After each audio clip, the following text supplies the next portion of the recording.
Y en este 26 de junio, decíamos en el comienzo de Puntal AM, se conmemora el Día Internacional contra el Tráfico Ilícito y Abuso de Drogas. La Secretaría de Prevención y Asistencia de las Adicciones, dependientes del Ministerio de Salud de la provincia, lleva adelante la 7ª edición de la Semana Provincial de Prevención de Consumo de Drogas bajo la consigna Nos cuidamos en familia. Para hablar de esto, contactamos a Lilian Jaule, que es coordinadora del Centro de Prevención y Asistencia de las Adicciones, y ya está en línea con Puntal AM. Gracias, Lilian, por el contacto. Buen día, ¿cómo estás? Hola, Paula, buen día y muchas gracias por comunicarse, porque para nosotros es muy importante poder visibilizar las acciones que se vienen haciendo, por sobre todo en esta semana de prevención. Sin duda que el trabajo nuestro viene de hace tiempo, pero en esta semana se destacan algunas acciones que por la pandemia no se pudieron hacer, como el tema de la prevención, y bueno, eso que se conozca, que la gente conozca, que se informe, es muy, muy importante. Bueno, esto va a tener en cuenta, va a desarrollarse desde hoy, durante toda una semana, y al respecto de eso, que siempre sirve para visibilizar, para hacer acciones preventivas y de concientización, sirve para sacar un poco las cuentas, ¿no?, de cómo estamos, si hay cifras, y ver un poco la situación de las adicciones en la ciudad. De eso quería preguntarte, Lilian. Bueno, digamos, como todas las ciudades, ha tenido un encrudecimiento el tema de la situación de consumo, y los vemos por sobre todo en las acciones de violencia que se están viendo a nivel nacional.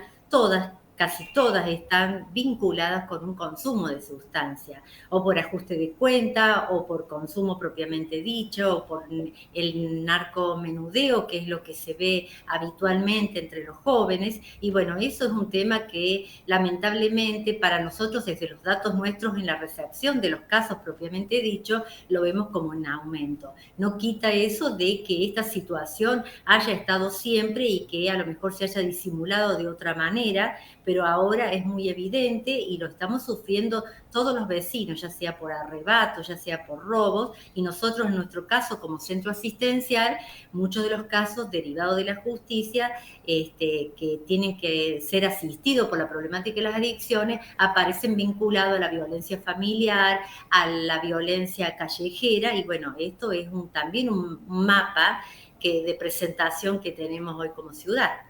Esta mañana veía un video institucional de Cedronar muy interesante que hace hincapié en esto de que el consumo problemático, que así se denomina, ¿no?, el consumo problemático de sustancias, no hay por qué discriminar, porque hay toda una estigmatización en torno a esto. Entonces, digo, ¿qué tipo de acciones se propone llevar adelante desde el centro que representás, por ejemplo, para tomar conciencia de esto? Porque hay como una tendencia, ¿no? El consumo problemático, ok, hay estigmatización, hay un alejamiento, hay una discriminación al respecto. Entonces, ¿cómo se trabaja para, al contrario, contener, explicar, ¿no?, y a partir de una planificación sacar a la persona del consumo ese?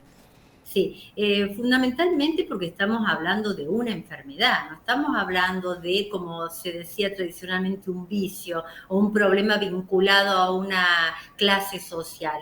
Hoy esto es transversal a todas las clases sociales, y visto desde un enfoque de salud, es una enfermedad que puede entrar en cualquier tipo de familia, ya sea familias funcionales o disfuncionales, como actualmente se les dice.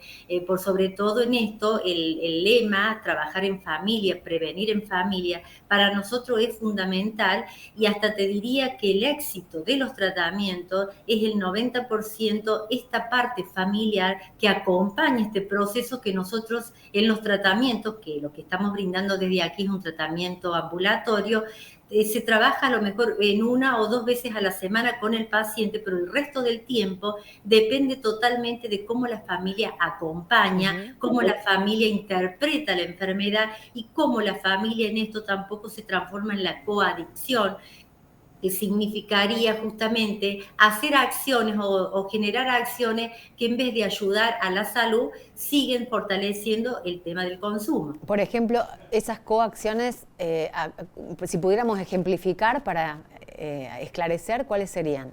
Sí, por sobre todo esto, muchas veces en la familia la falta de límites surge y en la etapa de la adolescencia o la pubertad y lamentablemente lo que necesita un adicto es estructurarse nuevamente a un sistema familiar, a un sistema social y los límites no lo tienen. Entonces trabajar sobre la puesta de límite, el no victimizarlo ni victimizarse él que es parte de su recurso para seguir solicitando dinero para poder consumir. Entonces el poder tener conciencia y tener en claro también qué son las acciones que ayudan desde la familia, nos ayudan a nosotros para poder acompañar los tratamientos.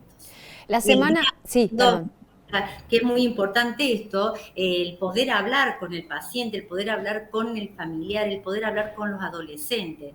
La palabra adicción es no hablar y el adicto y las familias se transforman en familias adictas en esto. No hay comunicación, no hay forma de llegar ni que han llegado antes con un diálogo, con una comunicación en donde la droga también hay que hablarla, no hay que negarla, no hay que temerle a hablar de esto del consumo de las sustancias o de qué piensa un joven con respecto a lo de naturalizar un consumo de marihuana, por ejemplo, hoy. No hay que temerle miedo y a esto también poder percibir cuáles son los conceptos que ellos tienen para poder transformarlos en acciones de prevención y no en factores de riesgo. Lilian, esta semana que va a finalizar el 3 de julio va a tener actividades. Entonces, en la ciudad, por ejemplo, ¿en dónde se van a ver concretadas esas actividades o qué herramientas vamos a disponer para eso? Bueno, la primera es que el palacio, nuestro palacio municipal, se va a mantener con una luz azul, que justamente esto habla de prevención y salud. En las acciones de las escuelas que se han venido ya desarrollando en la semana pasada con adolescentes, también hoy en el centro de salud, en la sala de espera, se trabajó con las mamás que estaban ahí, ya tanto en la espera de los turnos ginecológicos como en nuestro tipo de turno, porque tenemos que trabajar mucho con el tema de la maternidad, la lactancia y el consumo de drogas.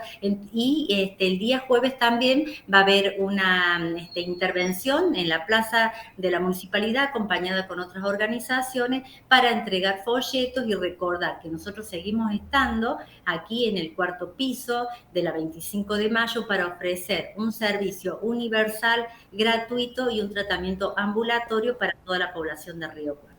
Bueno, estamos hablando con Lilian Jaule, coordinadora del Centro de Prevención y Asistencia de Adicciones, con respecto a esta semana que comienza hoy y se extiende hasta el 3 de julio, el Día Internacional contra el Tráfico Ilícito y Abuso de Drogas, con actividades también en la ciudad. Muchas gracias, Lilian, por el contacto, como siempre. A ustedes y muchísimas gracias. Buen día. Hasta luego. Para vos que sos jubilado o jubilada, cliente de Superviel con beneficio ANSES, recordá que no hace falta dar fe de vida para cobrar la jubilación. Podés gozar de este beneficio y descuentos en farmacias y en supermercados de la mano de Superviel, mucho más Human Banking. En Córdoba, cobrar tu jubilación en Superviel está buenísimo. Ahora ya no tenés que dar fe de vida. Además, ahorras un 50% en farmacias y un 20% en supermercados. También podés retirar efectivo solo con tu huella.